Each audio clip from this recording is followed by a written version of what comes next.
Anak nakal di pinggir jalan itu melempari pasangan yang lewat dengan batu.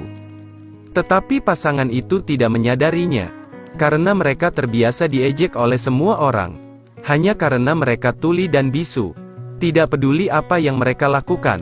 Mereka akan diejek oleh orang lain. Pria itu adalah pemulung.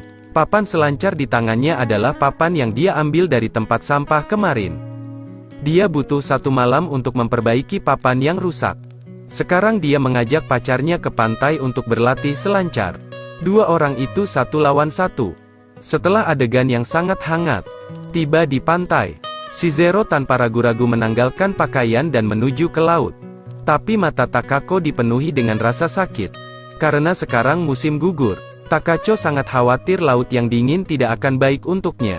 Para peselancar lainnya juga melihat papannya yang compang camping dengan mata yang aneh. Mereka mengejeknya karena menjadi orang miskin yang tidak bisa membeli peralatan selancar. Dibandingkan harus menghadapi kejahatan orang luar, ia memilih untuk menutup mata. Hatinya sangat murni, tidak ada kebisingan dunia seperti orang lain. Setiap hari sepulang kerja, ia dengan gigih pergi ke pantai untuk berlatih selancar. Setiap kali dia duduk di pasir, melipat pakaiannya dengan rapi, melihat pacarnya yang bodoh dan berusaha terlihat sangat bahagia. Kedua anak laki-laki yang melempar batu ke arah itu, bahkan mengikutinya ke pantai untuk menertawakannya. Pada hari yang sama papan selancarnya pecah. Lihatlah ekspresi kecewa pacarnya. Takaco hanya bisa duduk diam di sampingnya untuk menenangkannya. Keesokan harinya mereka pergi ke toko dan memutuskan untuk membeli papan selancar baru. Tapi harga yang tercantum di atas benar-benar terlalu mahal. Untuk yang termurah seharga 80.000 yen. Dia mengeluarkan sisa biaya hidup dan memberikannya kepada Takaco. Dia memasuki toko. Meskipun dia membelakanginya, dia masih bisa melihatnya dengan jelas. Dia mengambil sejumlah uang dari dompetnya dan memasukkannya ke dalam dompet pacarnya. Dia melakukannya karena dia takut melukai harga diri si Zero. Kemudian dia menggunakan taktik menawar untuk mendapatkan diskon 25%. Tetapi pada akhirnya, dia masih ditolak. Mereka berdua hanya bisa berharap untuk pergi. Terus berusaha membersihkan sampah di jalan. Akhirnya menunggu gajian, dia dan pacarnya pergi ke toko itu lagi. Menghabiskan 200.000 yen untuk membeli papan selancar. Tetapi tidak lama kemudian mereka keluar dari pintu.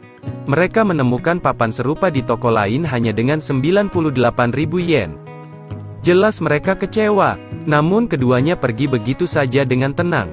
Sesampainya di halte, sopir bus tidak mengizinkan si Zero membawa papan selancarnya. Dia memberi isyarat agar pacarnya turun dari bus dan berjalan pulang bersamanya. Tapi Takako tidak mengikuti jejak si Zero, tetapi naik bus pulang sendirian.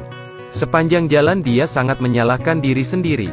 Saya tidak tahu berapa banyak stasiun yang lewat. Pada saat semua tamu turun dari bus satu persatu, Takaco masih menyambut orang-orang. Akhirnya di stasiun berikutnya, dia memutuskan untuk keluar dari bus dan berlari menuju net ketika dia melihat pacarnya lagi. Wajahnya dipenuhi air mata, memeluknya perlahan dan pulang. Setelah itu setiap hari, Takaco selalu pergi ke pantai bersama pacarnya untuk berlatih selancar. Tapi dia tidak tahu bahwa bahaya emosional diam-diam mendekati mereka. Pada saat ini di pantai ada sepasang kekasih lagi. Kakak ini juga pergi berlatih selancar dengan pacarnya. Ia memberi isyarat bahwa dia akan membeli makanan dan minuman. Setelah dia pergi, Haru memberi si Zero sekaleng air. Kemudian tentu saja, dia duduk di sebelahnya, juga terus-menerus melirik wajahnya yang tampan. Sekarang pacar Haru sedang sibuk berselancar. Tidak sempat memperhatikan tindakannya. Tapi Takako sudah pergi berbelanja.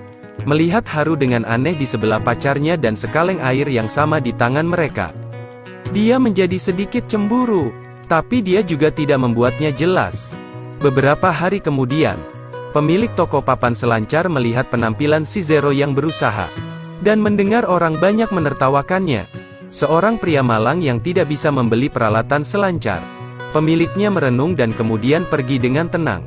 Hari berikutnya dia mengambil sendiri pakaian selancar dan memberikannya kepada si Zero. Dia juga memberinya makalah yang mengumumkan kompetisi selancar. Ternyata pemiliknya tidak menjual papan yang lebih mahal daripada papan orang lain. Tetapi papan toko sebelah itu palsu dengan kualitas yang buruk. Setelah kembali ke rumah, Shizero dengan senang hati mengisi formulir pendaftaran.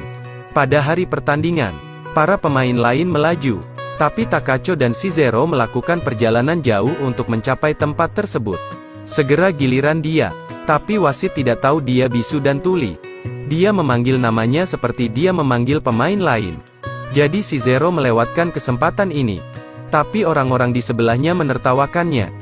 Masih orang yang sama yang biasa menertawakannya karena tidak memiliki peralatan selancar. Mereka jelas tahu bahwa dia dan pacarnya tuli dan bisu. Mereka juga tahu namanya tetapi menyaksikan Shizero melewatkan pertandingan. Bahkan tidak repot-repot mengingatkannya untuk mengikuti ujian. Dengan pacar yang sedih, dia meninggalkan arena. Bos tampak tuli dan bisu tidak datang. Datang tapi dia tidak mendengar namanya. Apakah dia tidak berpartisipasi? Mengapa tidak membantunya? Dalam perjalanan pulang, bos bertemu dua orang yang sedang duduk di pinggir jalan. Dengan antusias ia turun dari mobil dan menawarkan diri untuk mengantar mereka pulang. Di bawah bimbingannya, keterampilan selancarnya meningkat secara drastis. Bahwa Haru masih mencoba untuk berbicara dengannya, dan memintanya untuk mengupas jeruk keprok untuknya. Dia berbagi setengah jeruk keprok manis dan asam dengan Shizero. Tapi saat ini Takacho diam-diam muncul di belakang mereka berdua. Dia dengan marah berbalik untuk pergi dari sana. Lama kemudian, dia juga tidak lagi muncul di pasir, merawat, melipat untuknya. Dan juga dia tidak mendengar suaranya. Takacho dengan cemberut duduk di kamar. Tapi ia harus pergi. Akhirnya dia memikirkan cara. Dia melemparkan sepatunya ke jendela Takacho berharap mendapatkan perhatiannya. Sayangnya, Takako tidak memperhatikan pergerakan di luar jendela. Jadi dia mengambil batu itu dan melemparkannya ke jendelanya dan dia berlari keluar. Tidak ada penjelasan, tidak ada kata-kata rahasia. Takacho memilih untuk mempercayainya lagi. Sama seperti itu, mereka berbaikan dalam sebuah kontes. Tidak lama setelah itu Shizero berdiri di podium untuk menerima penghargaan.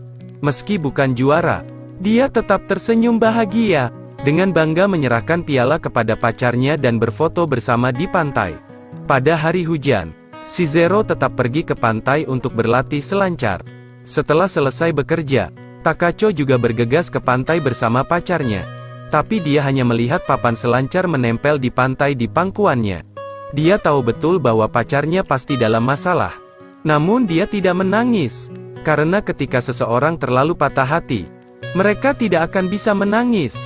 Tidak ada kepanikan di wajahnya. Karena di dalam hatinya dia sudah mempersiapkan hari ini. Sejak pertama kali pacarnya berselancar, hari-hari kecemasan dan ketakutannya dimulai. Dia takut pacarnya akan mengalami kecelakaan. Apa yang terjadi di bus hari itu adalah penentangannya yang diam-diam untuk berselancar. Dan pada akhirnya, dia tetap memilih untuk turun dari bus dan berjalan pulang bersamanya. Karena dia benar-benar tidak tega kehilangan satu-satunya kebahagiaan kekasihnya. Bahkan saat itu, ia menitikkan air mata kesakitan karena kejadian tak terduga hari ini. Mengakhiri kisah Takacho yang membawa papan selancar pacarnya ke tempat ia biasa bertanding. Kali ini dia tidak memilih untuk berjalan tetapi naik feri. Dia menempelkan satu-satunya foto mereka bersama di papan tulis. Lalu dikirim ke laut dalam.